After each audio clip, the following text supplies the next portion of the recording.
During the 1960s, the unified protest demonstrated by African Americans was unprecedented, and it still remains unrivaled by any racial group in U.S. history. Today, to the contrary, African Americans are now more divided than at any previous time in history. We also went from knowing that white oppressive forces were in fact our worst enemies to now perceiving ourselves as being our worst enemies. We also used to call the white oppressors crackers and call ourselves brothers and sisters. Today we now call them white people and call ourselves niggers and bitches. Clearly we've been made to respect them more and to respect ourselves less. We were once known following slavery as being a very dignified people. Now our culture is plagued with many vulgarities that we've normalized. We used to be proud of our African heritage. Now millions of us are ashamed of it. These profound changes within the African American culture clearly benefits the white society. Whenever the culture of the oppressed changes in ways that are beneficial to their oppressors, it is always by deliberate design of the oppressors. During the 1960s, it was determined by white social scientists that the emergence of the Black Pride movement had elevated the collective self-esteem of African Americans. Moreover, that it had a unifying effect on our culture that fueled the unprecedented unified Black protests of the 1960s. In the face of the unprecedented Black protests, FBI Director J. Edgar Hoover said that the unification of the American Negro was the greatest threat against the nation. It was determined that the African American culture had to be fundamentally changed in ways that served and protects the interests of the white society. White social scientists determined that this objective could be achieved by deploying an ideological subversion system against African Americans. Ideological subversion is an offensive psychological warfare tactic that uses misinformation and disinformation as a weapon to change people's behaviors and beliefs in ways that are against their own self-interest and that instead serve the interests of their oppressors. They deployed an ideological subversion system that perpetually negatively distorts everything that African Americans believe about ourselves. People are easily controlled by the information that they receive about themselves.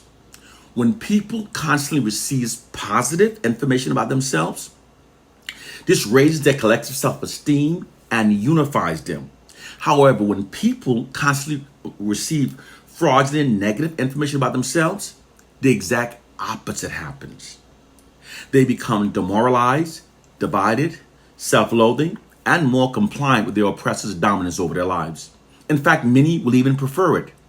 The unrelenting demoralization creates self-hatred and disunity, which attacks the core foundation of what bonds a people, and they can then be ruled over forever.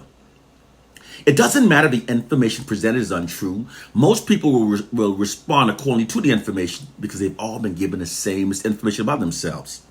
This is precisely what white society is now doing to African Americans.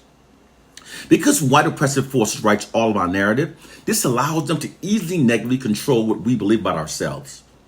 White oppressive forces have desensitized us to the fact that they're the ones controlling everything that we believe about ourselves. It in fact gives them their greatest power over Black people. They keep us believing the fraudulent worst narratives about ourselves in order to keep us demoralized, divided, keep our self-esteem low, and keep our collective aggression shifted away from the white society and redirected against ourselves. Keeping us within this condition is how they now prevent us from unifying ourselves against the white oppressive society. In 1968, white social scientists had also determined that African Americans had developed an allegiance toward Africa that hindered the growth of our allegiance toward the U.S. government. It was therefore decided that African Americans' allegiance towards Africa had to be eroded.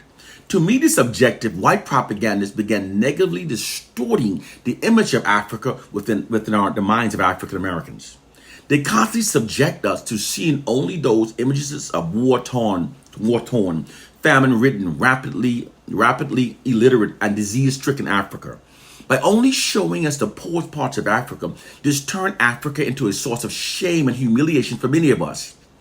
It's easier to separate people from something they've been made to feel ashamed of.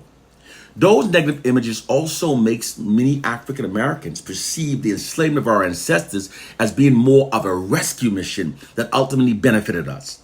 This propaganda campaign literally causes many African Americans to feel grateful that slavery happened. This eroded our allegiance towards Africa and increased it towards the United States. They also attack our culture through their control over our media depictions. Those who control the people's media images control their culture because a group's identity is shaped by how they see themselves repeatedly depicted within the media. People often become those media depictions of themselves that they've accepted as being their reality. Because white oppressive forces controls our media images, they also covertly negatively steer our culture by negatively distorting our media images. Because we become those negative, derogatory, stereotyped caricatures of our racial group that the white society depicts of us that we've accepted as being our reality. It's a true hidden practice known as negative media social engineering. It's the true reason why millions of us now sags our pants, calls some niggas and bitches, and glorifies pimps.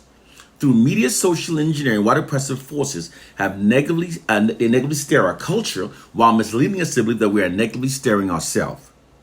Through their monopoly over our narratives and media images, the white oppressors have deployed an ideological subversion system that has literally turned our culture upside down, while millions of us are kept ignorantly believing that our condition is caused by a silly slave syndrome myth, and even more ignorantly believing that a biblical fairy tale written by our most ungodliest enemies will not free us from them.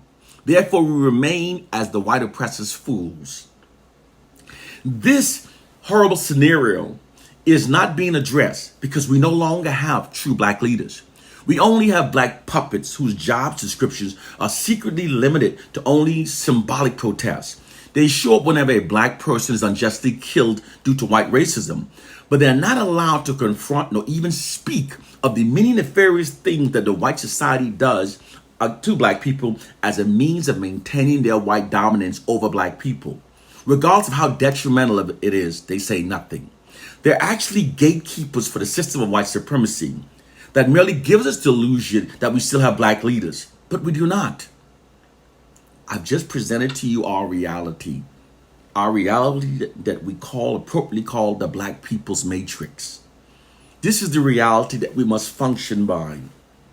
Because if our understandings of our plight and condition remains flawed, then all of our remedies that stem from those misunderstandings will also be flawed. This is the truth. This is the black people's matrix. Now, I've told you the truth, and right now I know I'm being shadow banned. I know the FBI's are looking at my videos. I speak the truth. And I know, given the history of this country, speaking the truth can get me killed. But I'm speaking the truth. Those who know the truth must speak, must tell the truth. One love and peace, brothers and sisters. Please share this video.